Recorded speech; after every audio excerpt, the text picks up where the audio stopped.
မင်္ဂလာပါခင်ဗျာစာပေချစ်သူပရိသတ်များအားလုံးကိုကျွန်တော်ရဲ့ The Book Boys YouTube Channel လေးကနေကြိုဆိုလိုက်ပါတယ်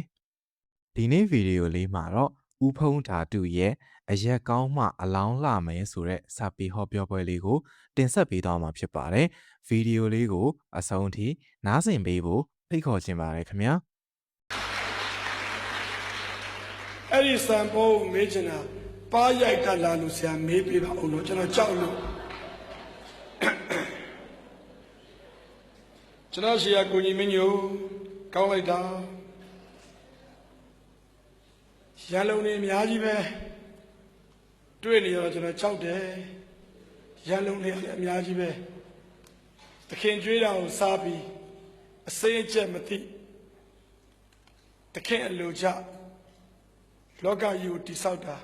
အကုန်ပျက်စီးခဲ့တယ်ကောင်းလိုက်တဲ့ဝတ္ထုလေးဆရာပညာရေးအကြောင်းပြောတော့ကျွန်တော်တိုင်းပြည်မှာဘက်စုံပညာရေးဆိုလုပ်ခဲ့တာ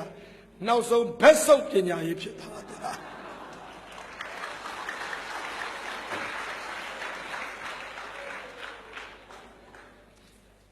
ဆရာဖွဲ့အကြောင်းပြောတယ်ဒီမျိုးလုံးမျိုးမဟုတ်ဘူးတဲ့ကျွန်တော်ထိုင်ပြီးပြောမိတယ်လောကကြီးမှာဖွဲ့နှမျိုးရှိတယ်အရှင်ဘုရားတို့မှာဘွဲရှိပါတယ်ဖေ။တပည့်တော်မှာဘွဲရှိပါတယ်ဖေ။လူတွေမှာလည်းဘွဲရှိပါတယ်။ဥပမာကျွန်တော်ဆိုလို့ရှိရင်မာလိတက္ကသိုလ်ကဘုံဗေဒနဲ့ချောင်းပြီးတယ်ပေါ့။ BSc Geology ကိုဘွဲပေါ့။ဒါကတော့လူတစုကအတိမတ်ပြုတဲ့ဘွဲ။လူတစုကအတိမတ်ပြုတဲ့ဘွဲတဲ့လူထုကအတိမတ်ပြုတဲ့ဘွဲကပုံတန်ဖို့ရှိတယ်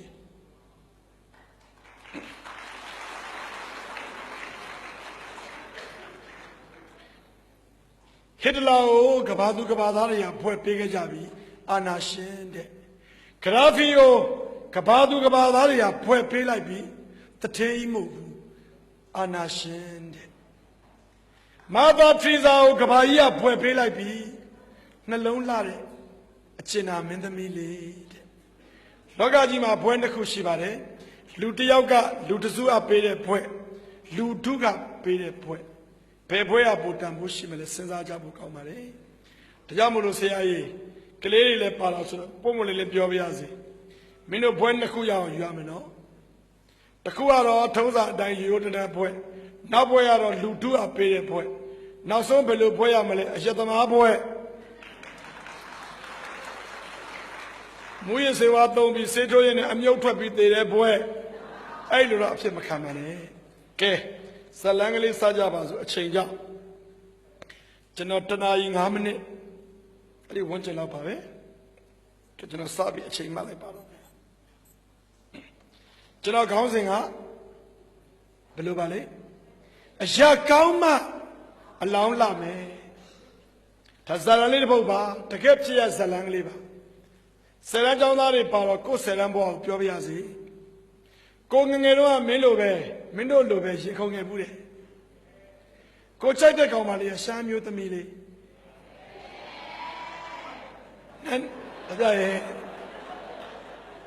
နာမည်နန်းတီတာတဲ့ကျွန်တော်ကကြပြားလေးစာရေးရေးတတ်တော့ကြပြားလေးရေးခဲ့ဘူးလေတီတာကျင်နဲ့အသေးသက်ကျင်နဲ့ပီလာတီတာရဲ့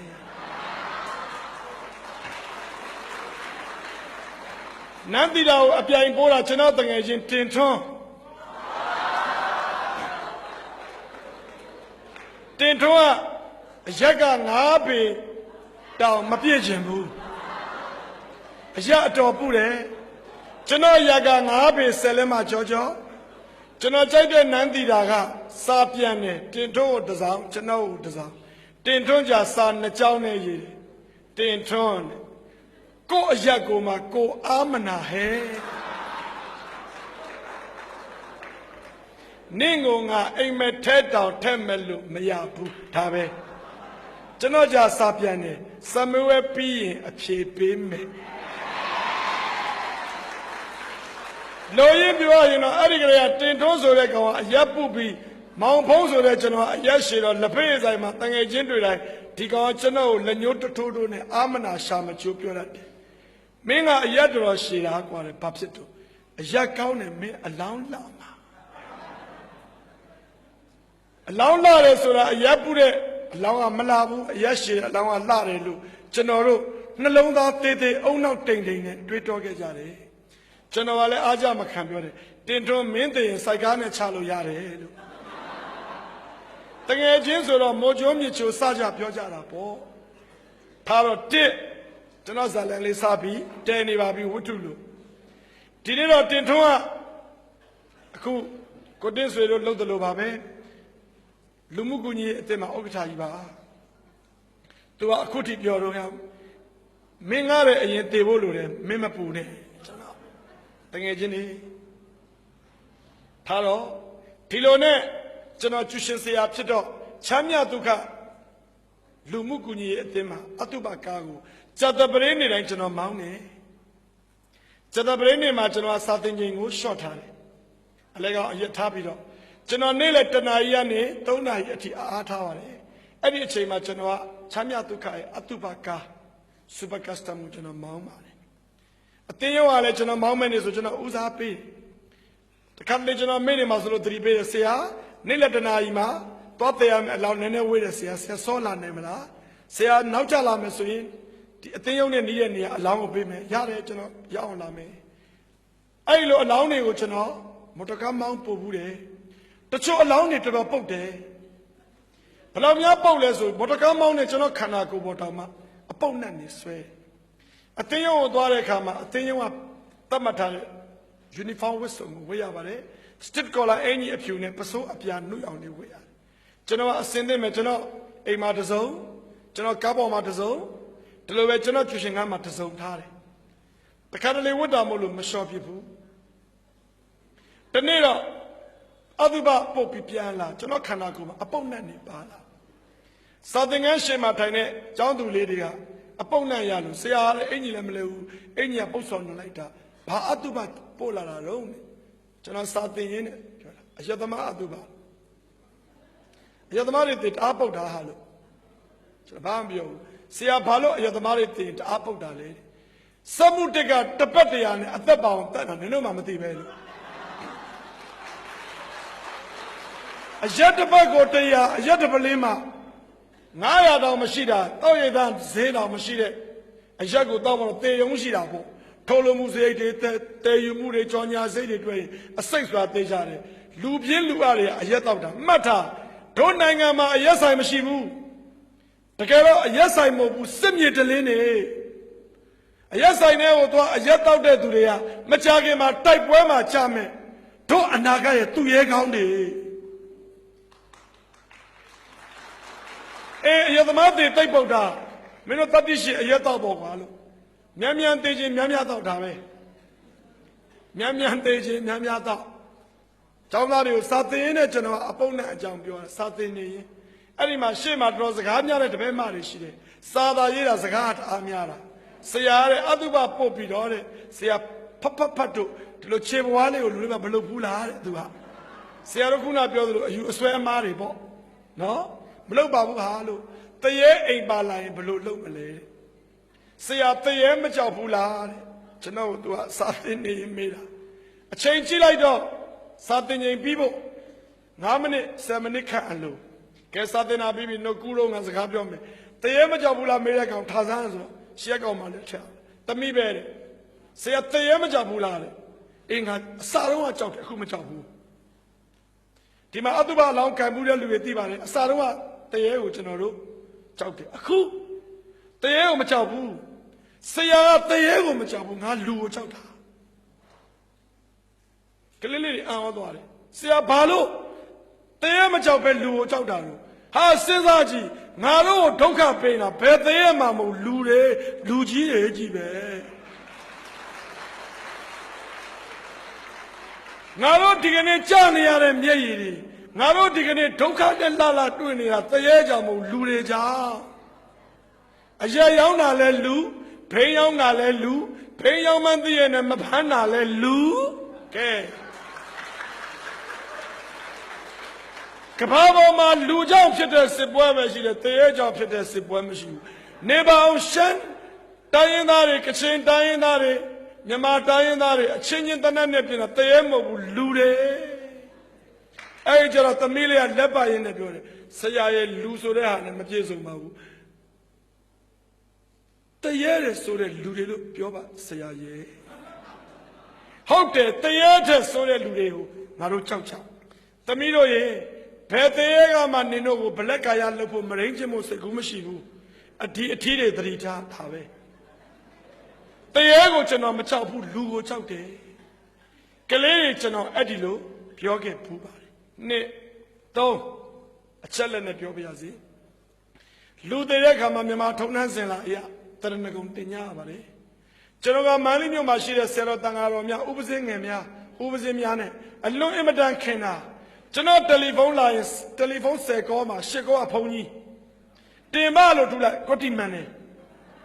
ဖုန်းဖုန်းပြရတယ်ကြီးပဲတယ်လီဖုန်းဆက်တာဘာကုသိုလ်လည်းမသိဘူးဘယ်ကောင်မှလေးရှိရမှာတယ်လီဖုန်းမလာဘူးလာလိုက်ရင်ဖုန်းဖုန်းနေကြီးပဲတပည့်တော်ဖုန်းဖုန်းပြများခင်များချစ်ကြရင်းနှီးကြပါတယ်ဒါကြောင့်လဲကျွန်တော်ကဖုန်းဖုန်းပြများတန်ဃာတော်အရှင်သူများရဲ့အဆုံးအမကြောင့်ပိုပဲလောကအမြင်ကျဲခဲ့ရပါတယ်ဖေဟာမော်တကားမောင်းရင်းနဲ့ပြောပြတယ်ကျွန်တော်ရေးတဲ့စာတွေကတပုတ်ပေါ့ဖုံဖုံပြားလို့ကလေးတွေကိုမေးကြည့်မယ်နောက်ဘဝနဲ့မနဲ့ပြန်ဘယ်ဟာနိဘယ်ဟာဝေးတော့ညံနေတဲ့ကလေးဆိုရင်တော့နောက်ဘဝကအဝေးကြီးမနဲ့ပြန်ကနင်းနီးလေးလို့ထင်မှာပေါ့ညံကြီးလာတဲ့အခါမနဲ့ပြန်ကအဝေးကြီးနောက်ဘဝကအခုပြန်သွားရင်တော့နောက်ဘဝဖြစ်နိုင်တယ်ဘာမှမတည်ကြဘူးအဲ့ဒီလိုအသက်ကြီးလာတဲ့အခါနောက်ဘဝနီးမှန်းသိလာတယ်ကျွန်တော်တယောက်ထဲလားဆိုတော့မဟုတ်ဘူးလူတော်တော်များများဟာနောက်ဘဝနီးမှန်းသိလာရင်လိမ်မာသွားကြတယ်နောက်ဘဝဝေးတဲ့ထင်ရင်မိုက်ကြတယ်ဝိပဿနာကမ္မဋ္ဌာန်းတရားသွားအထုတ်တယ်ပြန်လာတယ်နောက်ဘဝအနီးဝေးမတွေးဘူးနောက်ဘဝနီးတယ်လို့ကျွန်တော်တို့ခမည်းတော်တောင်ယုံကြည်သေးရင်ကျွန်တော်တို့ရဲ့အသက်ကြီးတဲ့လူကြီးတွေသူတို့တွေနောက်ဘဝနီးတယ်လို့များတကယ်ယုံကြည်ရင်လက်သီးစုပ်တွေကိုဖြည့်ပြီးလက်ဝါးတွေဖြန့်လို့ပါမရိုက်ပါနဲ့လက်ဆွဲနှုတ်ဆက်လိုက်ပါလားဗျာနောက်ဘဝနီးလေးနောက်ဘဝကတကယ်နီးလေးမနှက်ပြန်ကအဝေးကြီးနောက်ဘဝနီးလေးဆိုရင်လေးပွင့်ဆိုင်တွေးလိုက်ပါတော့လားဗျာဘာတွေများအိုက်တင်ခံနေကြတာတော့နောက်ဘဝကိုအင်္ဂလိပ်လိုဖုံဖုံပြရပြောတယ်တခါကြီးကကျူရှင်ဆရာတို့မဲအောင်မနောက်ဘဝဆိုတာအင်္ဂလိပ်လို next life လား another life လားမနေ့ကမေကိုလေးမေးဖြေရတော့ခက်တယ်နှစ်ခုလုံးအထိပ္ပယ်ပါဟာနှစ်ခုလုံးအထိပ္ပယ်ရှိတယ်ကိုယ့်ရဲ့သားသမီးမြင်းမြစ်ကကျွန်တော်တို့ရဲ့နောက်ဘဝကျွန်တော်တို့မကောင်းတာလို့လက်ငင်းဒိဋ္ဌကျွန်တော်သားသမီးတွေခံရပြီလားမတော့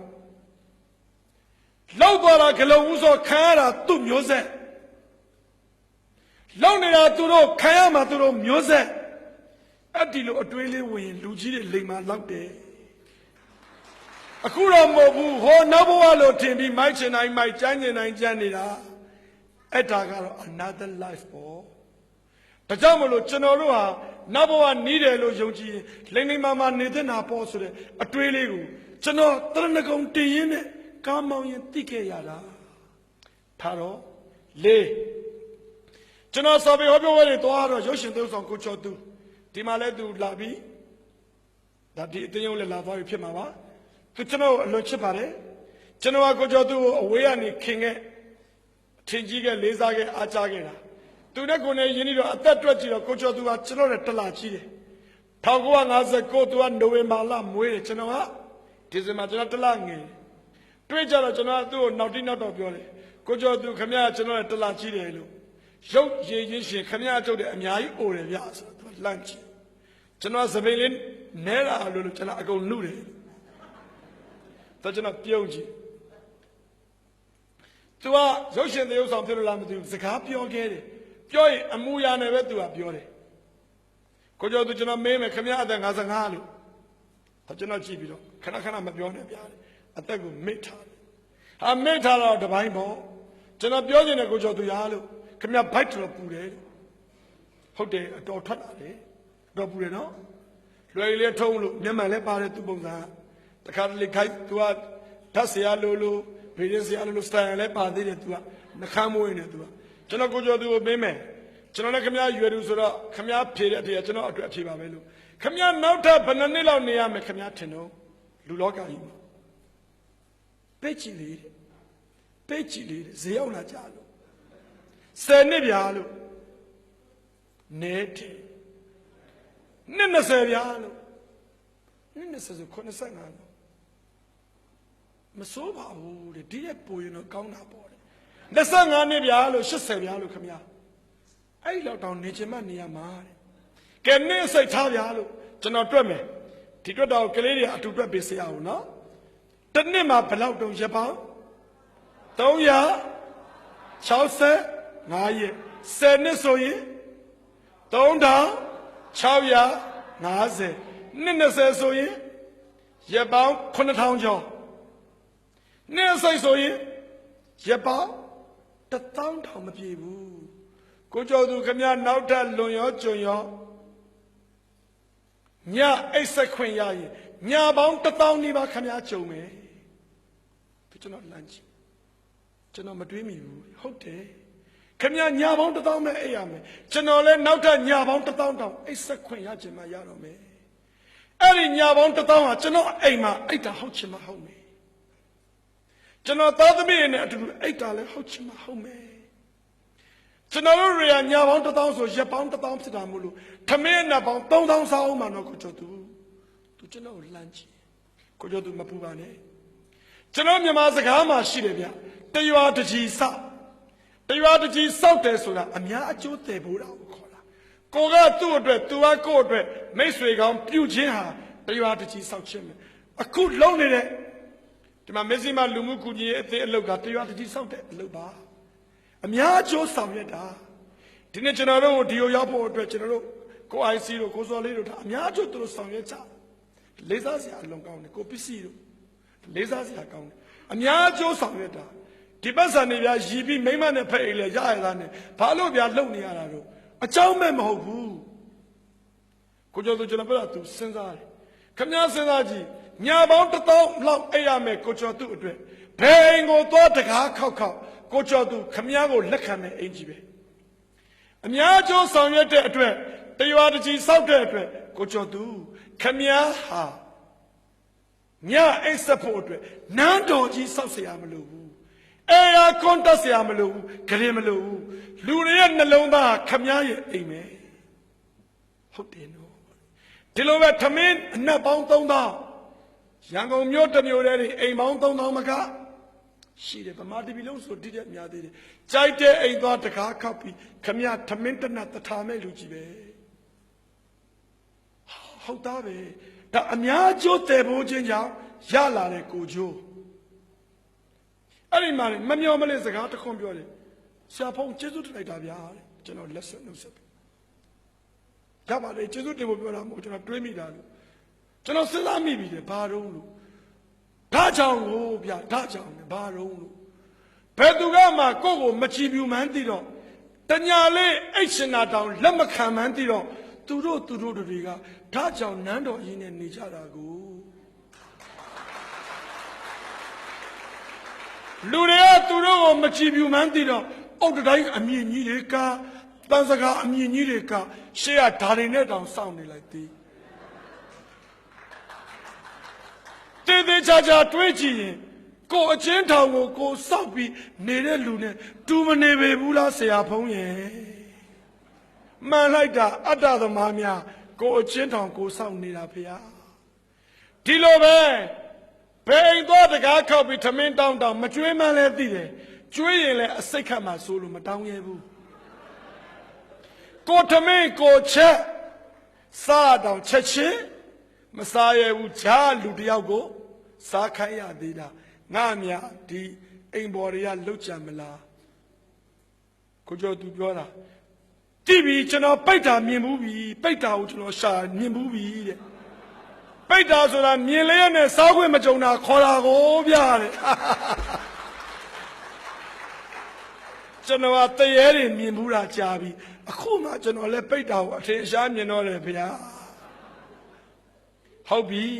ကဲကျွန်တော်စကားလေးကျွန်တော်တဲလာပါပြီဒီလိုနဲ့တနေ့ ကျွန်တော်တို့အရက်ထဲမှာအေးလိုင်းဖြတ်တဲ့အချိန်လူနှစ်ယောက်တညာတဲ့တည်တယ်လူနှစ်ယောက်တညာတဲ့တည်တယ်တယောက်ကတော့အသက်66 69အရွယ်အငိမ့်စားလို့ပဲဘာအငိမ့်စားမှန်းတော့မသိဘူးတကယ်အငိမ့်စားဘာမှမလုပ်ဘဲတိုက်မင်းကြီးပေါ်ထိုင်စားနေတဲ့အငိမ့်စားကျွန်တော်တို့ရက်ထဲမှာအငိမ့်စားဆိုပြီးအငိမ့်မစားလူတွေလည်းရှိတယ်နော်ကြောက်ကြီးအငိမ့်မစားဒါမျိုးတကယ်အငိမ့်စားစရာမရှိဘူးသူမှတကယ်အငိမ့်စားသူအကြောင်းကျွန်တော်ကောင်းကောင်းမသိဘူးတယောက်နောက်တယောက်ကအယူသူ့အကြောင်းကြောင့်ကျွန်တော်ကောင်းကောင်းသိတယ်ကျွန်တော်တို့အရက်တဲကိုအယူနဲ့အဲ့ဒီလူကြီးလူကောင်းဆိုသူကမရှေမနှောင်းရောက်လာကြတာရောက်လာ9နှစ်လောက်တော့ရှိပြီဟိုလူကြီးအကြောင်းပဲပြောကြစို့ညသေးတယ်ထင်ပါရဲ့မနေ့မိုးလင်းတော့ကျွန်တော်အိမ်ကိုသူ့မျိုးသမီးရောက်လာတယ်သူ့မျိုးသမီးကအသက်40ကျော်တည်ဆုံးသူက69နှစ်ဆိုသဘောပေါက်ပေါ့ဗျာကျွန်တော်ကယောက်ျားသားတစ်ယောက်အနေနဲ့သူတို့ရဲ့ကိုယ်ရေးကိုယ်တော်ကိုပြောချင်တာမဟုတ်တွေးကြည့်တာသိကြပြီတယောက်ကြဆုံးတယ်ဒီနေ့အဲ့ဒါစီစဉ်ပေးပါရပါတယ်မပူနဲ့မန္တလေးမြို့မှာဘိန်းတင်မလဲနားဆွင့်နေတာပို့ကျင်တဲ့လူမှုအသင်းတွေအများနေလို့အသင်းများလို့မညီမညွတ်ဖြစ်နေလို့အလောင်းတောင်လူနေသေးတယ်ဒီနေ့ခေတ်မှာအလောင်းလာဖို့အတွက်ပူစရာမလိုဘူးရတယ်အဲ့ဒါအလောင်းကိုရေချိုးပေးဖို့ပြင်ဆင်ပေးဖို့ရပါတယ်လို့သူပြန်သွားအဲ့ဒီလူကြီးကအငိမ့်စားလို့ပြောတာဘာအငိမ့်စားမှမသိဘူးညွန်ကြားရေးမှုချုပ်လို့ခဝတာအငိမ့်စားလို့ဘိုလ်မှုလို့ဘိုလ်ကြီးလို့ဘိုလ်မှုကြီးလို့ပဲသူအကြောင်းဘယ်သူမှကောင်းကောင်းမသိဘူးသူကတစ်ပတ်ကို2ရက်လောက်ခေါက်ရိုက်ထွက်တယ်ပြန်လာတယ်ရာကျိုးရွာကျိုးအတွက်အလူသွားခံရင်တပြားမှမထည့်ဘူးစစ်လားဆေးလားလို့တယ်လူကိုကြည့်တာကမယုံသင်္ကာနဲ့မင်းတို့ငါထဲတစ်ထောင်မင်းတို့ခိုးမဲ့ပုံစံမျိုးနဲ့အော်တော်တရားကြဖို့ကောင်းတယ်လောကကြီးကကိုလှုပ်ဖူးတဲ့အတိုင်းတွေးတာကြီးပဲသူများကိုတတ်ဘူးတဲ့သူကငါ့ကိုတတ်မဲ့ကြီးထင်တာသူများဥစ္စာခိုးဘူးတဲ့သူကငါ့ဟာသူများခိုးမဲ့ကြီးထင်တာဒါသဘာဝဒါလူစိတ်ကအဲ့တိုင်းရှိတာပတ်စံ1000 2000နဲ့အာညောင်းမခံတာမသွားကြဘူးကျွန်တော်တို့ကလည်းထားတော့သူ့အိမ်ရှိကလေးတွေသွားဆော်ရင်တော့ဘက်ကွက်နဲ့ဖြစ်တာသူတေရောသူမျိုးသမီးက9နိုင်လောက်ကြာလာတယ်ဟိုအယူသေးတယ်လို့လည်းကြားတယ်ဟုတ်လားဟုတ်တယ်ခင်ဗျာကျမအမျိုးသားလူကြီးလူကောင်ကျမအမျိုးသားကိုမနေ့ပိုင်းချမယ်အယူညနေပိုင်းချပေးပါအယူမနေ့ပိုင်းမချပါစေနဲ့အမိတ်လာပေးတာကျွန်တော်ကလည်းအကျယ်ကျယ်မကြီးလို့ရပါတယ်လို့ဆရာတဲ့ကျမအမျိုးသားအတုပပုံအတွက်ကားအစီး30လောက်ငှားပေးပါမများဘူးလားလို့ကျမအမျိုးသားတိုင်းပြည်အတွက်လုပ်တယ်အများကြီးလုပ်လာတာကား30နဲ့တောင်နေသေးတယ်ဆရာဟုတ်ကဲ့ခင်ဗျာဟုတ်ကဲ့မနေ့ပိုင်းသူတည်ရဲ့အကြောင်းကိုကြားလို့လာကြတဲ့တငယ်ချင်းတွေမှာလည်းလောက်လာတယောက်မှမရှိဘူးလာကြအောင်ဆောင်ပြီးပြန်သွားကြတာကြီးပဲသူ့ရဲ့အလောင်းကို10နာရီမှချမှာ9နာရီခွဲမော်တော်ကားတွေကတန်းနေပြီအတုပတဲမကားလည်းရောက်လာပြီကျွန်တော်ကိုယ်တိုင်မောင်းမှာအတုပကားကျွန်တော်အရက်ကမတော်လာငါမောင်းမှာတယောက်ရင်အတုပကားပေါ်ဘယ်သူမှတက်ပြီးမပို့ဘူးတရက်ွက်လုံးဟိုဘက်ရက်ွက်လည်းမလားဒီဘက်ရက်ွက်လည်းမလားကျွန်တော်မှလေအားနာလိုက်တာအတုပရှင်ကိုတအားနာတာအတော်အားနာတာပို့မဲ့လူမရှိဘူးပြောတော့လူကြီးလူကောင်းတဲ့ကဲကြည့်အောင်ဒါနဲ့ကျူရှင်ကျောင်းသားထုံးစံအတိုင်းပေါ့ဗျာစာပေဟောပြောပဲလူမရှိမှဆိုကလေးထဲသလိုမျိုးပေါ့ဗျာနော်အဲ့ဒီမှာလည်းပဲအတုပပို့မဲ့လူမရှိတော့ထုံးစံအတိုင်းကိုနိုင်တဲ့ကျောင်းသားကိုချော့ခိုင်းရတာဟိတ်ကောင်တွေမသားတစ်ခေါက်ကျောင်း10ခေါက်တိလားအေးအတုပပို့ရဲဆိုတာဘယ်လိုကုသိုလ်ပါညာရကုသိုလ်လို့ချင်းနောက်အတုပပို့မယ်ဒီအတုပမပို့ချင်ဘူးဘာလို့တော့အဲ့လူကြီးအတ္တအားကြီးတာသူ့ရဲ့ရှေ့သွားတော့ဘာကွာနဲ့ထူတာကျွန်တော်မပို့နိုင်ဘူးကလေးကသိတယ်ပတ်စံပေးစီအောင်ရတာတယောက်1000ပေးမယ်ကွာလို့ပို့ပါတော်နဲတာပေါ့လေ1500ဟာ1500နဲ့မတန်ဘူးတဲ့2000ကွာလို့ရတယ်ကျူရှင်3-4ခုသွားစီအောင်လိုက်တာမော်တော်ကားတစ်စီးပေါ်ကိုလူ10ယောက်လောက်ရတယ်ကလေးတွေတင်ခိုင်းရတာကလေးတွေအဲ့လူကြီးကြောင့်စိတ်မှုဆောင်2000ရလို့ပို့တာကမ်းမောင်းရင်းနဲ့စနေဝစ်လေတယ်ဆိုတာအဲ့ဒါပဲသူတို့တော့ကလည်းပတ်စံပေးကြိုးတာအခုလည်းပတ်စံပေးပို့ခိုင်းရတာဒါပဲနေမှာပို့ရောအဲ့ဒီမှာဖုံဖုံများလည်းကျွန်တော်မောင်းတဲ့အတုပကားမျိုးဆိုရင်ဖုံဖုံများကားစီးနဲ့လိုက်ကြတယ်အပြန်ကျရင်ကျွန်တော်နဲ့စကားပြောချင်လို့အပြန်ကျတော့အဲ့ဒီအတုပကားကိုတခြားပြမောင်းခိုင်းပြီး ဖုံဖုံများကောင်းကျွန်တော်မောင်းပြီးပြန်ပွားဖုံဖုံကပြုံးပြုံးနဲ့ပြောတယ်ကြည်စမ်းမအောင်နဲ့ပြောတော့လူကြီးလူကောင်းပုံမဲ့လူတောင်မရှိဘူးတဲ့အရှင်ဘုရားတို့တပည့်တော်လူတူဦးလာရေးတဲ့စာတပုတ်ဖတ်မှုပါတယ်ဘုရားလို့ဘောဇဘယင်ကြီးနဲ့သူ့ရဲ့အမတ်နာမည်ကြီးတဲ့သူ့အမတ်ကာလီဒါသတို့တနေ့တော့စကားပြောကြတယ်ဘယင်ကြီးကတကားပွင့်မကြည့်တဲ့အခါအတုပတစ်ခုချအမြင်အတုပမြင်တော့ဒီနေ့ကတော့ကြက်တရေမရှိသူတကားပိတ်ထားတာ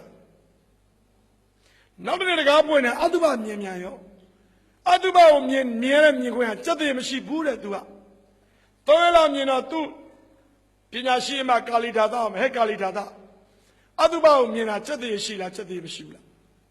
ကြက်တရေရှိခြင်းမရှိခြင်းကမြင်တဲ့အတုပမှာမူမတည်ပါဘူးမကြခင်အတုပဖြစ်မဲ့လူတွေစိတ်ထဲမှာပဲမူတည်ပါတယ်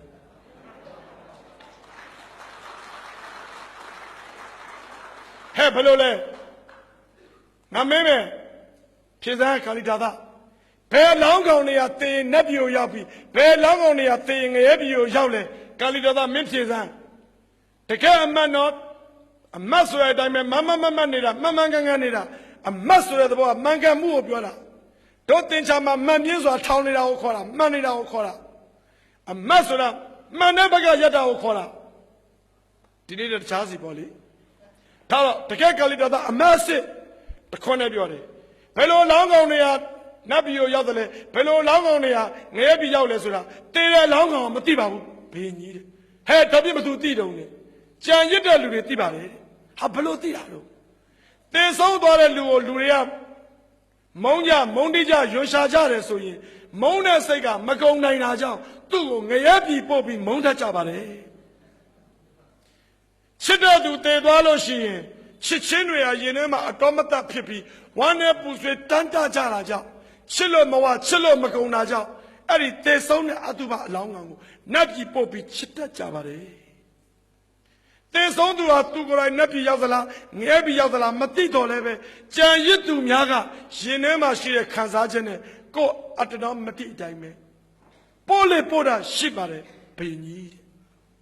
ငါသေနတ်ပြည်ရောက်မလားငရဲပြည်ရောက်မလားမေးပြီဒီကိစ္စသိချင်းမဲဘုံထောင်ကြီးပေါ့တဲ့မဲဘုံထောင်ကြီးပေါ့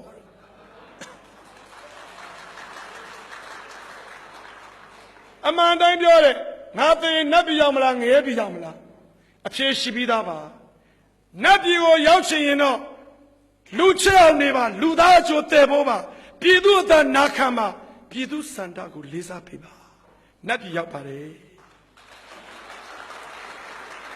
ပြည်သူနဲ့ထိတ်တဲ့ရင်ဆိုင်မယ်ဆိုရင်တော့ပြည်သူတွေကသေပြီးတဲ့နောက်ငရဲပြည်ပို့အောင်ပါပါအဲ့ဒီခါမှာကာလီဒါသစကားကြောင့်ဘောဇဘယင်ကြီးကအမြင်မှန်ရတဲ့ပုံမြင်ထဲမှာပေါ့လေဒီအကြောင်းကိုပြောပြတယ်ဆိုတော့ဟောလာပြီးညနေ2 နာရီချမှာဘယ်သူအလောင်းတော့အယူအဲ့ဒီအယူအလောင်းကြတော့ပြဿနာရှိတယ်ဗျအဲ့ဒီအယူကြချစ်ကြအဲ့ဒီအယူမှာမကောင်းတာတကွက်ရှိတယ်ကောင်းတာတွေအများကြီးပဲမကောင်းတာကတော့အဲ့ဒီအယူကခိုးတတ်တယ်ခိုးတာသူများလို့ဥစ္စာရွှေငွေမဟုတ်ဘူးဘယ်အိမ်တိုက်ဆဲတော့တယ်လဲခါထောက်ပြီးလိုက်ကြည့်တိုက်ဆဲတော့ပြီးလွတ်ပစ်ထားတဲ့ဆေးဘုံအခွန်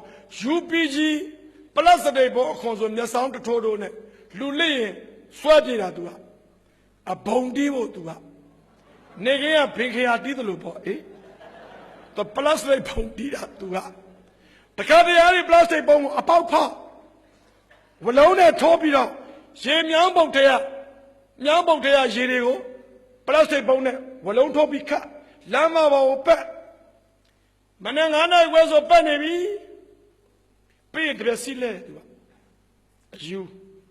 အဲ့လိုလောက်တာ9 လမ်း6 လမ်း9 လမ်းလောက်အထိတရက်ကွယ်လုံးလမ်းနေမှာမနေ့9 နာရီခွဲလောက်ဆိုတပြက်စီလဲတာကြပြီအယူလဲနာအယူကရေဖြန်းနေဖုံမထအောင်ပြီးတပြက်စီလဲအယူပဲမဲ့စိတ်ကောင်းလေးနည်းနည်းရှိတယ်အယူမနေ့6 နာရီခွဲ9 နာရီဆိုလက်အုပ်ကလေးချီပြီးသူရက်ပါတယ်တနေရာမှာလမ်းထိပ်တနေရာမှာရက်တယ်စွန့်ကန်ကြွလာတဲ့တန်ဃာတော်တွေကိုသူပြုံးပြီးနှုတ်ဆက်တယ်တပါး2ပါး3ပါး4ပါး ငါပါကိုနာရီလောက်ကြာရင်သူသွားရက်ချင်တဲ့အိမ်ရှိမတ်တရလက်ဦးလေးချီတယ်ဒီကနေ့ကျွန်တော်တို့ဒီကနေ့အရက်တဲကိုတာကတော့23ပါကြွားတယ်ကျွန်တော်ကိုမနဲ့စာကျွေးပါဒီနေ့ဒီလမ်းနေ့ကိုတာကတော့23ပါကြတယ်ကျွန်တော်ကိုမနဲ့စာကျွေးပါဒါပဲသူအဲ့တိုင်းပဲနေတာပေါင်းလေးအိမ်လောက်သွားသူထမင်းစားပြီးဒါပဲပြီးရင်ယူဝပြန်တယ်သူပါဇက်ထဲမှာရှိတာတွေစိုင်းတီးတယ်တက္ကရာပါဇက်ထဲကပုတ်ပုတ်ပြောတယ်အဲ့ဒါကြောင့်အယူကိုချစ်ချနောက်တော့ချစ်စရာကောင်းတဲ့အကွက်ကကျွန်တော်ကစာရေးချင်တဲ့သူဆိုတော့အယူဘာပြောလဲတိတ်စိတ်ဝင်စားတာကျွန်တော်အယူနာသွားနားထောင်တာတော်တော်ရည်ရတဲ့အယူဆိုတော့အုံနာပြက်နေတာအုံနောက်မရှိဘူးနှလုံးသားတော့နည်းနည်းရှိတယ်ထင်ရဲ့သူပြောတဲ့စကားအသစ်ဆန်းမဟုတ်ဘူးသူနားရဲကြားတဲ့စကားပြောတာတနေ့ဘာပြောနေတယ်မှတ်တော့အရက်တရမိမကြီးကသူ့သားကိုအော်ပြောတာဟဲ့ကောင်စိုက်ကစီးရင်အုတ်ထုပ်ဆောင်းဟဲ့အုတ်ထုပ်မဆောင်းသေလိုက်မယ်မိမကြီးကသူ့သားကိုအော်ပြောတာအယူကကြားသွားတာမှတ်ထားအဲ့ဒီနေ့တနေ့ကိုအဲ့ဒါပြောတာလက်ညှိုးထိုးနဲ့ဟဲ့ကောင်စိုက်ကစီးရင်အုတ်ထုပ်ဆောင်းအုတ်ထုပ်မဆောင်းသေလိုက်မယ်ဟဲ့ခါထွက်လိုက်သေးတာဟဲ့ကောင်စိုက်ကစီးအုတ်ထုပ်ဆောင်းအုတ်ထုပ်မဆောင်းသေလိုက်မယ်ဟဲ့ဖုံဖုံပြရတယ်ကြွားရင်လက်ညှိုးထိုးသေးတာဟဲ့ကောင်စိုက်ကစီးအုတ်ထုပ်ဆောင်းအုတ်ထုပ်မဆောင်းသေလိုက်မယ်ဟဲ့ကျွန်တော်သွားလဲကျွန်တော်လက်ညှိုးထိုးတာတနေ့ကုန်အဲ့ဒါပြောတာသိချစ်စရာကောင်းတာသူ့ရှိအကျယ်ကြီးမပြောရဘူးစကားကိုသူကအဲ့ဒါပြောလို့တနေ့တော့အတော်ကြီးရတယ်ခစ်မိတဲ့အယူဘယ်ကဘာချလာမှမသိဘူးအဲ့ဒီအပြည့်နဲ့လက်နှစ်ဖက်ကဒီလိုလက်တောင်အောက်မချဘူးအယူကဒီလိုပုံစံတွေ့သမျှလူကိုသူရင်ချစ်ပြောနေတာနော်အယူဆိုတော့အုံနောက်မရှိဘူးဗျာကြားတာပဲပြောတာလက်လိုလေးလက်မိဘပြည်သူများခမရမိဘပြည်သူများခမရမိဘပြည်သူများခမရမိဘပြည်သူများခမရအယူသိလားအုံနောက်မရှိဘူးသူပြောတဲ့စကားဘယ်ရောက်လို့ရောက်မှန်းလည်းမသိမိဘပြည်သူများခမရမိဘပြည်သူများခမရတော်တော်ရှိရတဲ့အယူဘယ်သူတွေ့ကလေးတွေလည်းမိဘပြည်သူများခမရခွဲတွေလည်းမိဘပြည်သူများခမရဘုံဘုံမယားများတွေလည်းမိဘပြည်သူများခမရအဲ့ဒါတရကမဟုတ်9ရက်လောက်ကြာတယ်ဒီတဲ့ဆိုတာရှိသေးတယ်အရှင်ဘုရားတပည့်တော်ခွင့်လွတ်ပါဖေအမှန်တိုင်းပြောခြင်းလို့ပါအဲ့ဒီစကားဘယ်ကကြားလဲဆိုကျွန်တော်အိမ်ကကြားတာတနေ့တော့ကဲဖွဲ့ကဲဆိုတာကတော့ HIV AIDS အတွက်ပညာပေးဟောပြောတဲ့အသင်းတွေရှိ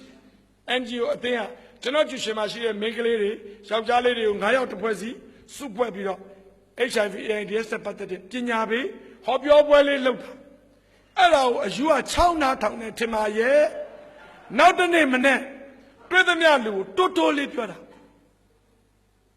ဘသူတွေ့နော်မနေနိုင်ရင်ကွန်တုံးသုံးမနေနိုင်ရင်ကွန်တုံးသုံးသိလားမနေနိုင်ကွန်တုံးသုံးတပည့်တော်ရဲ့မိန်းမဈေးသွားတာပခုံးကိုတိုးလိုက်သေးတာမနေနိုင်ရင်ကွန်တုံးသုံးကျွန်တော်မိန်းမရှက်ပြီးပြန်လာအယူဘာပြောမှလည်းမသိဘူးလေအဲ့ဒီတည်းရှိရတယ်ဖုံဖုံတွေဆုံးခံကြွတာဖုံဖုံတွေကိုဟေးမနေနိုင်ရင်ကွန်တုံးသုံးခွလွတ်ပါဖေအာကရပါဖေခွလွတ်ပါအမှန်တိုင်းပြောတာအယူအဲ့တိုင်းပဲသူကအုံနောက်မရှိဘူးကိုဖေဖုံဖုံတွေတွေ့တော့လေဟေးမနေနိုင်ရင်ကွန်တုံးသုံးအဝဲပိတ်မေသီလာရဲ့နေလာရောလင်မန်းလေးတွေနဲ့နမ်းမလားရှင်မေသီလာနဲ့တန်းစီပြီးလာတော့ခါထောက်ပြီးတော့မှတ်ထားကြနော်ဟေးမနေနိုင်ရင်ကွန်တုံးသုံးမေသီလာရဲ့ချို့တော်ရိုးတဲ့မေသီလာရဲ့ရှိတယ်ဘာကွန်တုံးစားပါလေဒီလားတချို့မေသီလာရဲ့ခစ်မိပုံရနေရလဲအကြောင်းချင်မပြောမယ်ကျွန်တော်ပြောလဲကျွန်တော်အဲ့လိုပြောတာတွေ့သမျှဟိုအဲ့ဒီအတိုင်းပြောတယ်အယူကဲဘလောက်ချစ်စရာကောင်းလို့သူပြောတာတွေကတချို့တော့မှန်တယ်နော်တချို့တော့မှန်တယ်အယူဆိုပေမဲ့လည်းအယူစကားသပင်တဲ့စကားကလေးစကားမှန်တယ် တချို့စကားမှန်လောက်တယ်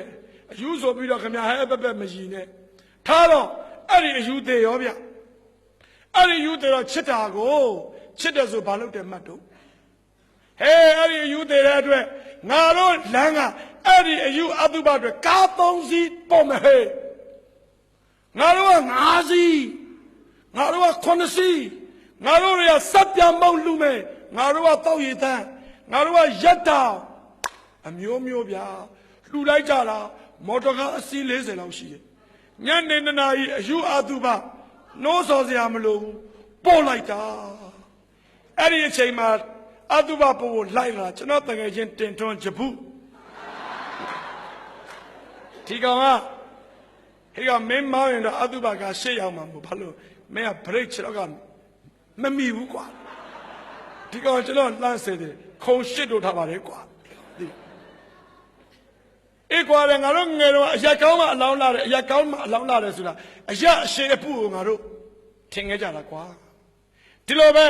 အရက်ကောင်းမှအလောင်းလာမယ်ဆိုတာဒီနေ့ခေတ်မှာအလောင်းလာမှသိကြတယ်ရက်ွက်မှာကောင်းတဲ့သူတွေရှိနေပြီငါတို့အလောင်းတွေလာမှသိကြတယ်အခုတော့ကွာဒီအတုပကိုကြည့်ပြီးမင်းဘယ်လိုမြင်လို့တငယ်ချင်းငါနေတာတစ်ခုရှိတယ်တို့မြန်မာစကားပုံတွေကတိတ်လေးနဲ့တာတွေးရင်တွေးသလောက်တန်ဖိုးသိရှိတာအရာကောင်းမှအလောင်းလာမယ်ဆိုငါဒီလိုမြင်တဲ့တငယ်ချင်းလို့ပြောစမောင်ဖုံးရဒီလိုကွာအရာကောင်းမှအလောင်းလာမယ်ဆိုတာအရာအပေါ်ကိုကကောင်းမှကိုတည်တဲ့အခါကိုအလောင်းကလေးလှမှာအရာအပေါ်ကိုမကောင်းရင်ကိုတည်တဲ့အခါကိုအလောင်းမလာဘူးတနည်းပြောရရင်အရာအပေါ်ကောင်းမှအလောင်းလှတယ်ဆိုတာတမိုင်းလှမှာတိုင်းပြည်အပေါ်ကိုကကောင်းမှကိုတမိုင်းလေးလှမယ်လို့ပြောတဲ့စကားပုံ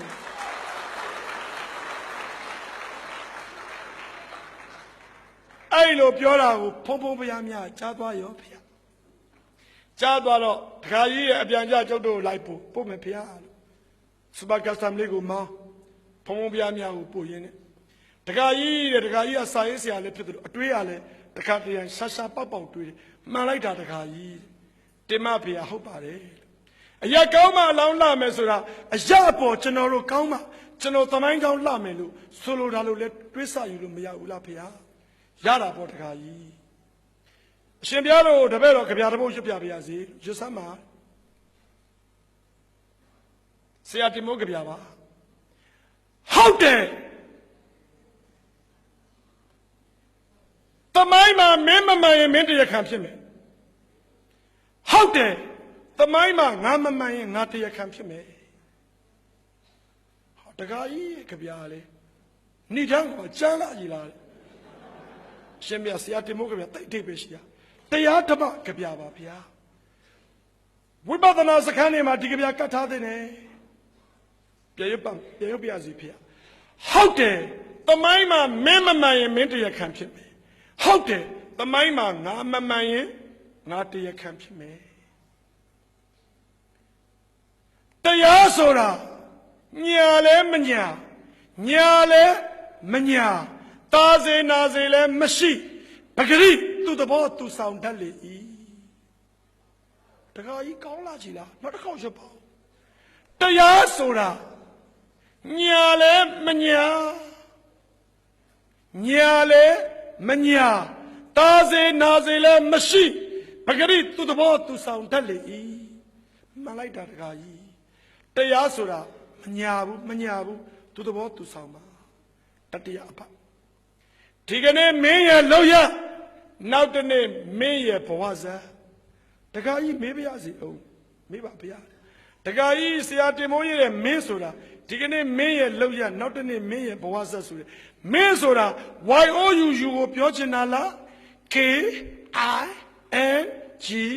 ကင်းကိုပြောချင်တာလားကြပြရေးသူမှသိမှာပါပဲဖေရသို့မဟုတ်ကြပြခံစားသူရဲ့စိတ်ကြိုက်လွတ်လပ်စွာတွေးတောဖို့ကြပြဆရာရဲ့ပညာပေါ့ဖေရတပည့်တော်တို့ကြိုက်တယ်လို့ယူလို့ရတာပဲဒီကနေ့မင်းရဲ့လောက်ရနောက်တနေ့မင်းရဲ့ဘဝဇာဒီကနေ့မင်းရဲ့လောက်ရနောက်တနေ့မင်းရဲ့အနာဂတ်ကလေးတို့ပါလို့ပြောဦးမယ်ရည်စားထားလိုက်စိတ်ချနေယောက်ျားရမယ်ဒုက္ခရောက်မှာဒါပဲဟဲ့မင်းတို့စလိုက်တော့ဟ number 4တော့မွေးစေတော့ကွာဒီကနေ့မင်းရဲ့လောက်ရနောက်တနေ့မင်းရဲ့ဘဝစားပဲလှုပ်လေလှုပ်လိုက်ပေါ့ဘာဖြစ်တော့မင်းသေးတာငါသေးတာမဟုတ်ဘူးသူသဘောသူဆောင်တာစာမကျနဲ့အေးချပဲဒါအမှန်ပဲဟုတ်တယ်လေဒါကိုပြောတာ तू ကပြန်ရွတ်ပြရစီဒီကနေ့မင်းရဲ့လောက်ရနောက်တနေ့မင်းရဲ့ဘဝစားဒီကနေ့မင်းရဲ့လောက်ရနောက်တနေ့မင်းရဲ့အနာဂတ်ဒီကနေ့မင်းရဲ့လောက်ရနောက်တနေ့မင်းရဲ့အထောက်ပံ့ကျသိန်းတော်ထားမှန်လိုက်တာနံပါတ်4ပါမပတ်တချင်လို့မရမဆက်ဆက်ချင်လို့မရကိုယ့်ဘဝကိုကိုကသာပြဋ္ဌာန်းနေကိုယ်သမိုင်းကိုကိုကသာရေးထိုးတယ်မှန်လိုက်တဲ့စကားအကုသိုလ်ပဲလှုပ်ကုသိုလ်ပဲလှုပ်မပတ်သက်ချင်လို့မရဘူးနော်မဆက်ဆက်ချင်လို့မရဘူးကိုယ့်ဘဝကိုကိုကသာပြဋ္ဌာန်းတာမြစ်ဆုံကိစ္စကြီးလှုပ်ပြီးမပတ်သက်ချင်လို့မရဘူးယူကြအောင်ဆောင်နေလို့မဖြစ်ဘူး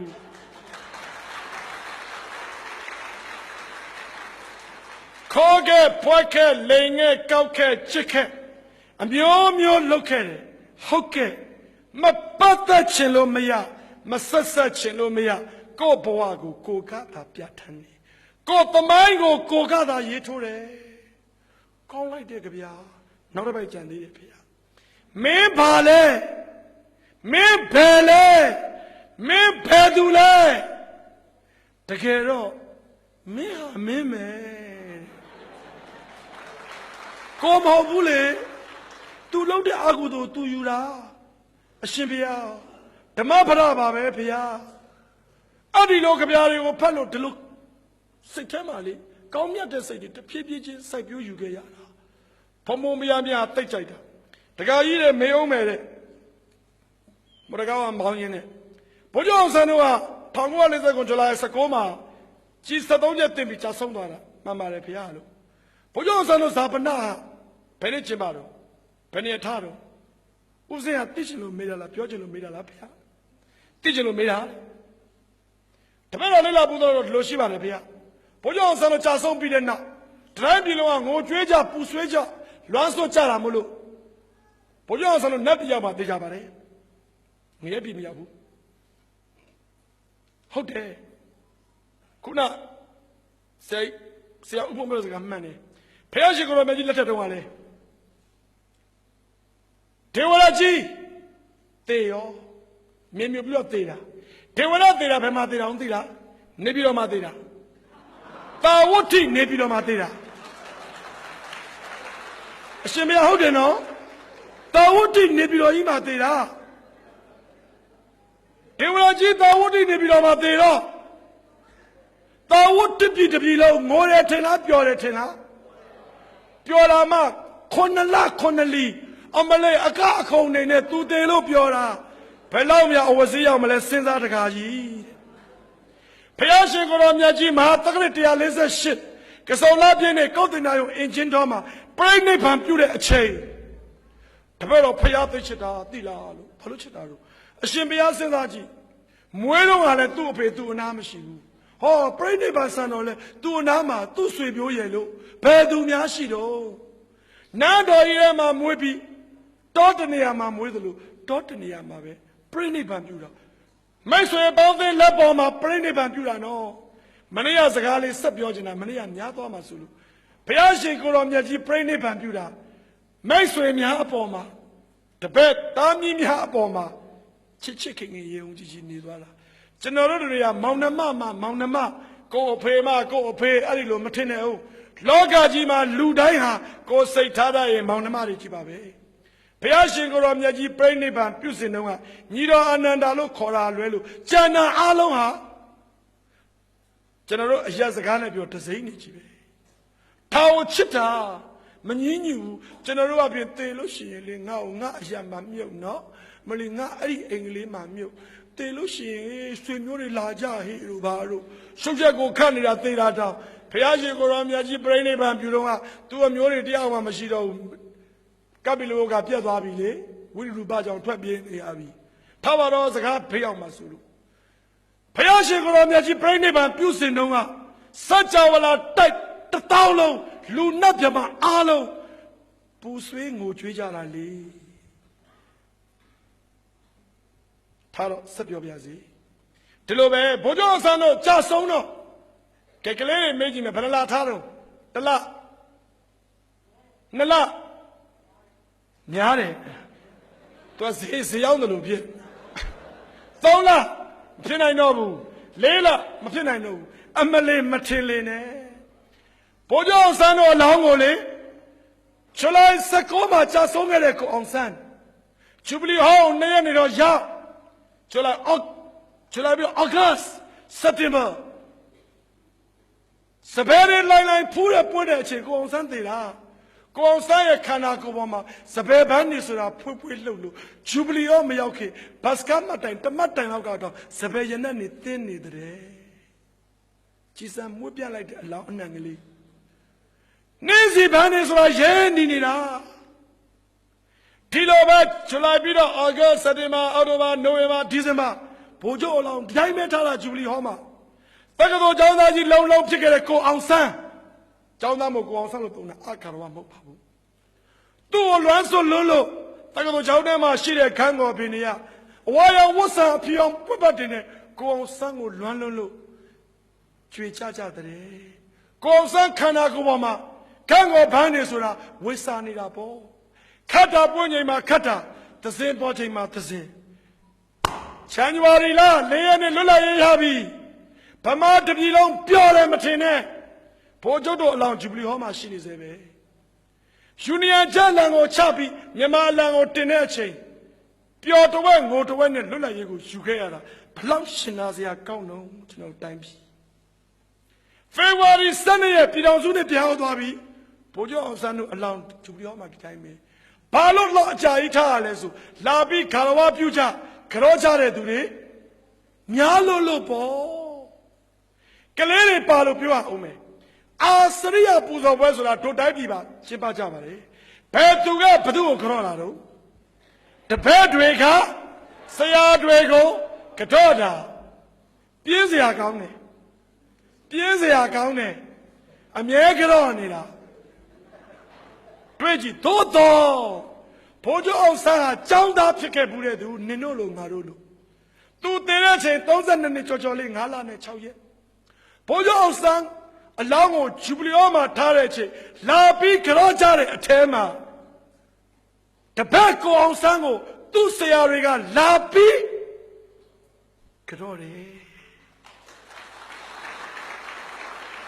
ဆရာကြီးမင်းသူဝန်သူ့ဆရာကြီးမင်းသူဝန်သူ့ဆရာကြပြနဲ့ဂုဏ်ပြုခဲ့တယ်ငါတို့အတွက်ကိုယ့်အသက်ကိုမကွက်မညာစွန့်ညာရှာသည်ဇာနီနွယ်ဘွားသူတို့အားလျင်ညွတ်တွားတပုအလေးပြု၍တာဓုနှုမောကောင်းကြီးခေါ်သည်6ဖော်နက်ကကြားစီတော်တပည့်ကိုဂုဏ်ပြုတာဆရာကြီးသခင်ကိုတော်မိုင်းကဘိုးကျော်အောင်ဆန်းနဲ့44နှစ်ကြီးသဗျာဆရာကြီးသခင်ကိုတော်မိုင်းဆိုတဲ့ဆရာကသူ့တပည့်ကိုအောင်ဆန်းကိုအာဇာနည်ဗိမာန်ပထောကိုဖြစ်ပါရမီဒိဋ္ဌာတစ်မျိုးရဲ့နဲ့ရှစ်ခိုးကကြော့ချင်းယေစုရှစ်ခိုးခဲ့တယ်လူငယ်တွေကိုဦးစားပေးပြောခြင်းတယ်မောင်တို့မိတို့ကလေးတို့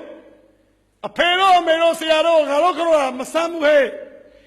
ဆရာတို့အဖေတို့အမေတို့ငါတို့ကြော့ပြီဆိုရင်တော့ကြက်တည်းရှိတဲ့တိုင်းပြည်ကြက်တည်းရှိတဲ့နိုင်ငံမင်္ဂလာရှိတဲ့ကာလလို့ခေါ်တယ်ဟဲ့တပည့်ကိုဆရာကကြော့ခွင့်ရအောင်နင်တို့စ조사ပြလိုက်စမ်းမဟာတိုင်းပြည်အတွက်မမြင်ဘူးစပိန်နီကြောင်ကြဖိုးသမားကြီးပဲထားတော့ဘိုးကျော်ဆန်းကိုချစ်ဘိုးကျော်ဆန်းအဲ့ဒီအကွက်ကလေးကိုမြင်အောင်ကြည့်ပါထားတော့ဘိုးကျော်ဆန်းတို့အလောင်းကိုဖေဖော်ဝါရီပြီးတော့မတ်လ29ရက်နေ့ဒေါ်လာရင်းနဲ့ပြန်ဖြစ်ပြီးဒီတိုင်းပဲဂျူဘလီဟောရွှေဟောင်းနေကျွေရွက်တဲ့ဖူးစာပွင့်စာရွက်တဲ့ထွက်စာဘလောက်ဝါရင်လိုင်းပေါ်တဲ့အချိန်အော်လေးတွေငိုကြွေးတဲ့အချိန်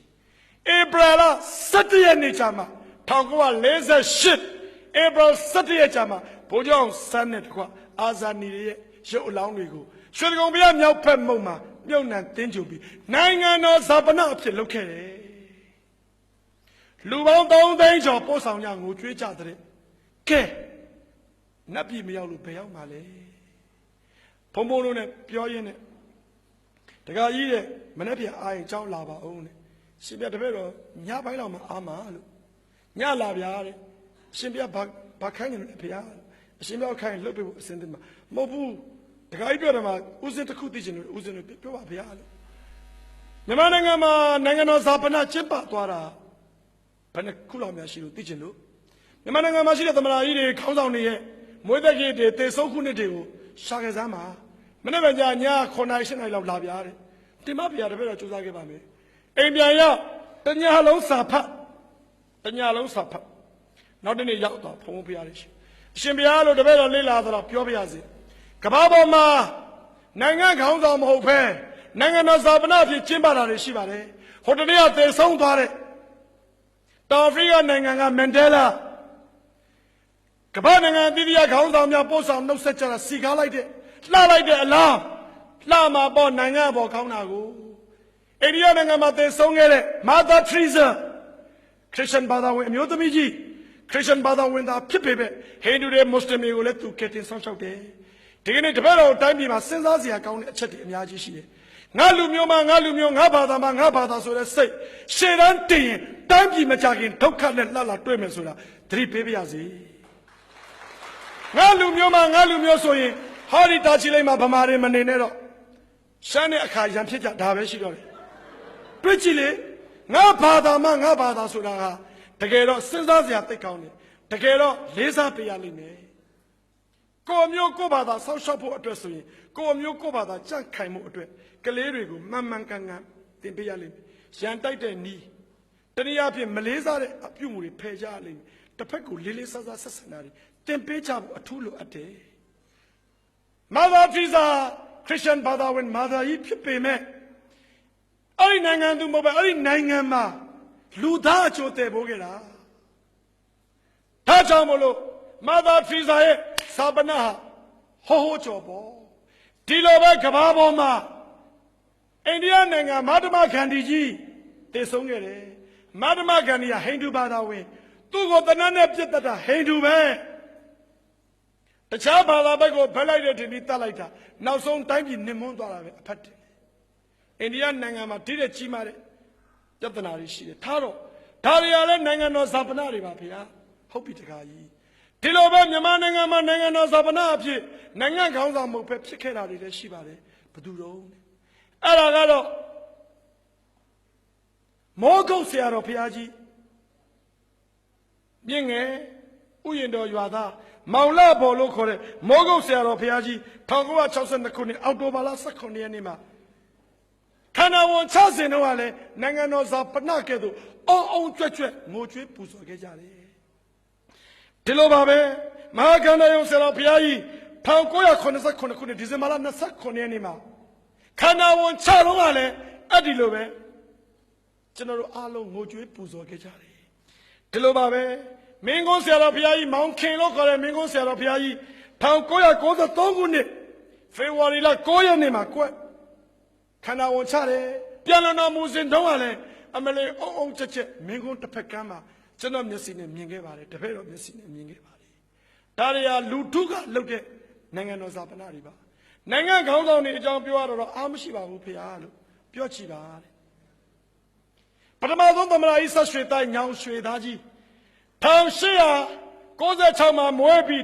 1960နှစ်မှာထောင်ထဲမှာအင်းစိန်ထောင်ထဲမှာတည်ခဲ့ရတယ်ဥနေဝင်တော်လိုင်းကောင်စီအစိုးရတက်တဲ့ချင်းဖမ်းလိုက်တာရှမ်းမျိုးသားကြီးထောင်ထဲမှာကွယ်လွန်ခဲ့ရတယ်ရှမ်းမျိုးသားတွေအားလုံးကျွန်တော်တို့တွေကိုတန်တရားဖြစ်မယ်မုန်းတိမယ်ဆိုရင်သူတို့ကိုအပြစ်တင်စရာအကြောင်းဘာမှမရှိဘူးကျွန်တော်လှုပ်ရအမားတွေကလည်းတတ်တဲ့တာရကအထင်ရှားကြီးရှိတာကိုဖေဟာနိုင်ငံတော်ဇာပနာကျင်းပခြင်းပါပေါ့မြန်မာနိုင်ငံရဲ့ပထမဆုံးသမ္မတ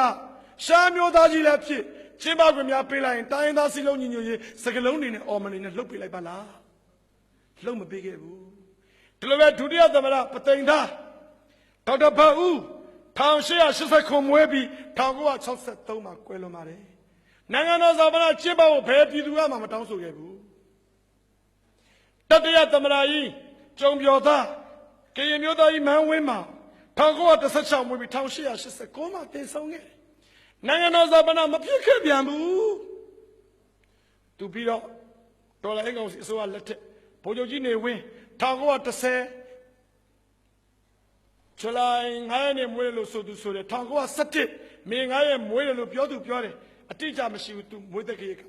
ထားတော့အာနာရှင်ကသူမွေးတဲ့ခေတ်ကိုလူသိမခံဘူးထားတော့ဗျာတည်လာတော့2000ခုနှစ်ဒီဇင်ဘာလ9ရက်နေ့မှာတည်တယ်အသက်62နှစ်မှာတည်တယ်သူတည်ဆုံးစဉ်တုန်းကလူဘယ်နှယောက်လိုက်ဖို့တလဲဆိုတာဒီနေ့စာအုပ်တွေရှာဖတ်ခြင်းသိပါလိမ့်မယ်ဖေဟာစီကားလိုက်တဲ့အတုပလို့ဘယ်လိုပြောလို့ရမှာတော့ဘယ်လားတလဲဆိုတာစဉ်းစားကြည့်ပေါ့ဒီနေရာမှာအရှင်ဘုရားတို့တပည့်တော်ရှောက်ထားပါရစေကလေးများနဲ့ရှင်ကျဲလေမှာတင်တဲ့အခါအခက်အခဲတွေ့ပါတယ်ကလေးကြကလေးလို့ရှင်းပြဖို့ခက်တယ်စကားဘာတော့တကာကြီးတဲ့ကလေးလေးကလက်ပိုက်ပြီးမေးဆရာကြီးတဲ့ပြောပါဘုရားဆန်32နှစ်ကျော်လေးမှတည်တာနော်အေးဟုတ်တယ်ဥနေဝင်က63တောင်နေပြီးတည်တာနော်အေးဟုတ်တယ်ဒါဆိုဘုရားဆန်တည်လာမလုံဘူးပေါ့နော်တည်လာကောင်းရင်အသက်ရှိတယ်ဆို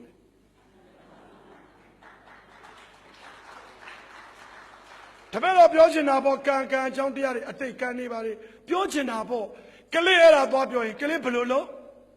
နားလည်မှာတော့တခြားဘာသာကို तू ပြန်ပြောရင်တပည့်လူလက်ခံအောင် तू မပြောတတ်တော့ဘူး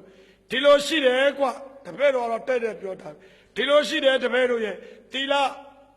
နဲလို့အသက်တိုးတယ်တီလာကောင်းလို့အသက်ရှိတယ်ဆိုအတိတ်ဘဝတွေငါတို့နားမလဲဘူးငါနားလဲတာတစ်ခွန်းနဲ့ပြောမယ်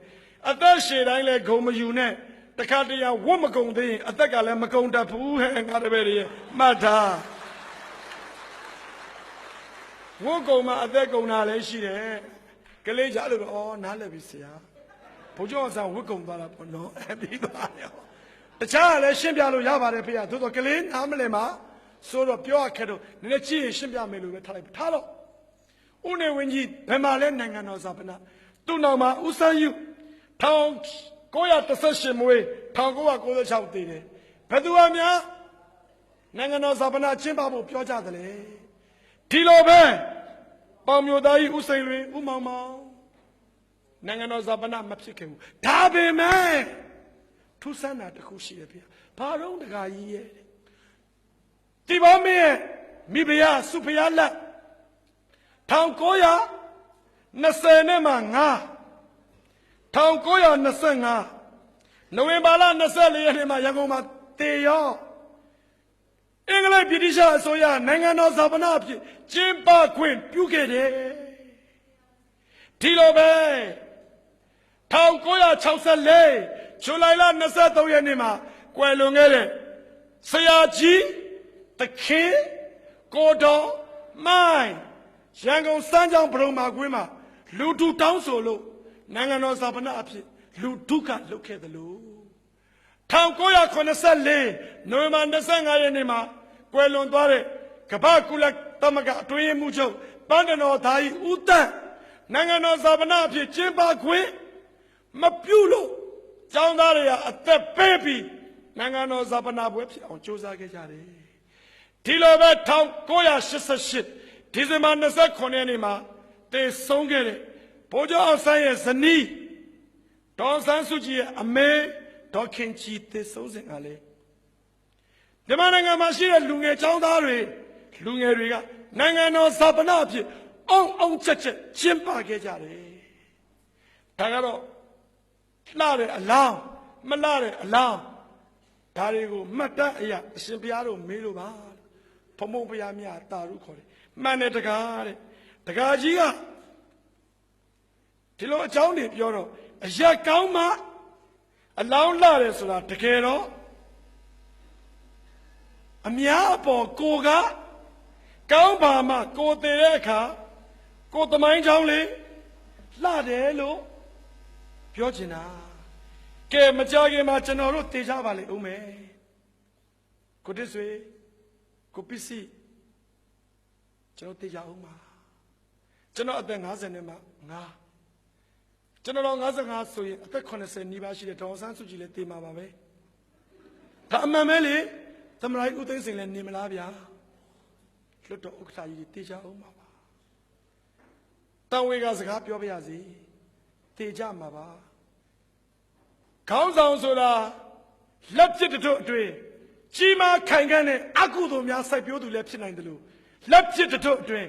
လူတန်း60စလုံးကိုကယ်တင်နိုင်တဲ့ကုသိုလ်ပြုသူလည်းဖြစ်နိုင်ပါတယ်ဖေဟာ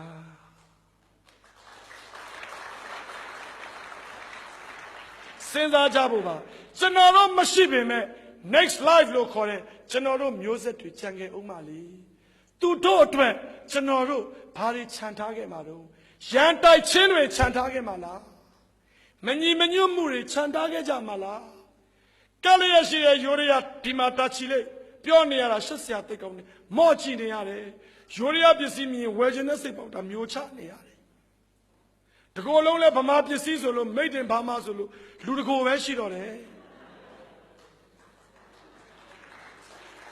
ထားတော့ဒါကြောင့်မို့လို့တန်ဝေကတရားလေးပါ2015အရေးကြီးလားလို့မေးဟုတ်ကဲ့ခင်ဗျ2050အတွက်2015အရေးကြီးတယ်ဒီအကြောင်းကိုတော့မနေ့ပြန်မှာဆက်ပြီးဆွေးနွေးပါမယ်အဲ့ဒီကပြန်ကန်နီးဖုံဖုံဘုရားတွေကဒကာကြီးပြန်မယ်ဆိုတော့တဲ့ဦးစင်းကတဲ့ဦးစင်းတို့တွေကဒကာကြီးအတွက်လက်ဆောင်လေးလည်းပေးခြင်းနဲ့မယူခြင်းမဟုတ်ဖျားလို့လက်ဆောင်မယူခြင်းမဟုတ်လက်ဆောင်ယူမယူဗျာဒကာကြီးကိုလက်ဆောင်ဆိုတာကပစ္စည်းမဟုတ်ဘူးလေတဲ့ပစ္စည်းတော့မယူဘူးနော်လို့အဲ့လက်ဆောင်ဘာမှမဟုတ်ပါဘူးတဲ့ဆုံးမစကားလေးတစ်ခုပါပြောပါဗျာဗမာစကားမှာကြီးတဲ့သူကိုယူသေးရွယ်သူကိုလေးစားငယ်သူကိုတနာဆိုတာနားလည်လားတဲ့ပြောပါဗျာလို့ကြီးတဲ့သူကိုယူသေးဆိုတာအသက်ကြီးတဲ့သူကိုယူသေးခိုင်းတာတခုတည်းမဟုတ်ဘူးကိုယ့်တဲ့တီလာကြီးတဲ့တီလာကုံကြီးတဲ့သူကိုယ့်တဲ့ပညာကုံကြီးတဲ့သူကိုယ့်တဲ့အသက်အရွယ်ကြီးရင်သူများကိုလေးစားရပါတယ်ဒီပါဗျာဒီနေ့ဆိုလို့ရှိရင်ဒေါအောင်ဆန်းစုကြည်ဟာတီလာကြီးမကြီးစောင့်ကြည့်ပါသူ့ဖြတ်တမ်းမှုကိုကြည့်ပါအသိပညာကြီးမကြီးသူ့လုံရကိုကြည့်ပါတချို့အကျင့်တီလာကောင်းမကောင်းသူပိုင်ဆိုင်ထားတဲ့လက်စွပ်ကြီးအောင်နဲ့သိနိုင်ပါတယ်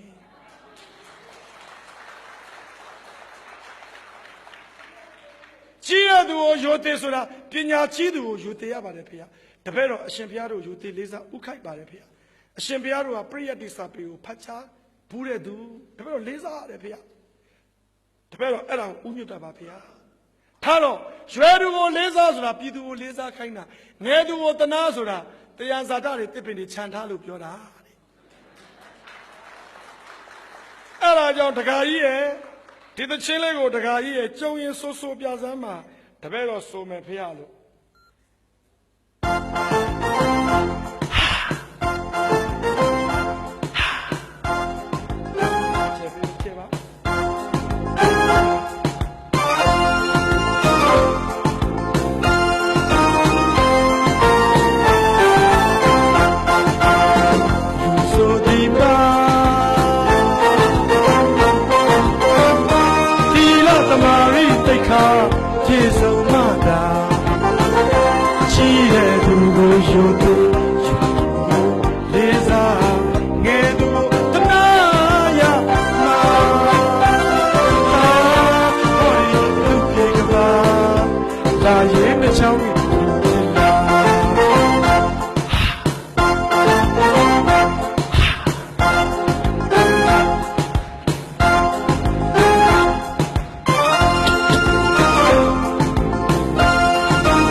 Wow.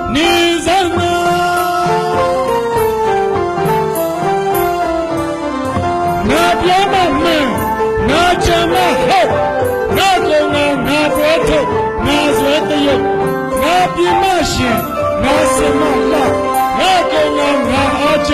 ငါဆွဲအတ္တငါပြင်းငါတကောရည်နဲ့ငါတဘောငါသာလီစင်းလုံးကြောင့်ငါပြောတယ်လေစီငါကောငါရှေ့ရန်တင်ငါကိုလျင်ငါတင်စားငါတကောရည်နဲ့ငါအမငါမမြင်နဲ့ငါအတွင်အရှက်ကင်းနဲ့ပိန်ပြင်းပြီးတကား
တပည့်တော်တို့လူကိုပါဠိစာပေမှာမနုဿလို့ခေါ်ဝေါ်ကြပါတယ်မနုဿကိုတခြားလေ့လာကြည့်ရင်မနောနဲ့ဥဿပေါင်းစပ်ထားတာပါတဲ့လေ့လာဖို့ပါတယ်ဖေဟာမနောဆိုတာစိတ်ဥဿဆိုတာဖြူစင်ခြင်းစိတ်ထားဖြူစင်မှလူတဲ့ဟုတ်ကဲ့ခင်ဗျကျွန်တော်တို့အားလုံးမနုဿဖြစ်ဖို့ကြိုးစားကြပါလွတ်တော်ထဲမှာလဲမနုဿတွေများရင်သိကောင်းပါပဲလို့တွေးတော်ရင်အရာပေါ်ကောင်းမှကိုယ်သမိုင်းလှမယ်အရာကောင်းမှအလောင်းလှမယ်ဆိုတဲ့ကျွန်တော်ရဲ့ခေါင်းစဉ်ကလေးဒီမှာပဲပြောဆိုရင်အိမ်ရောက်ရင်တွေးဆကြဖို့ပြောကြရင်အားလုံးမင်္ဂလာပါခင်ဗျာ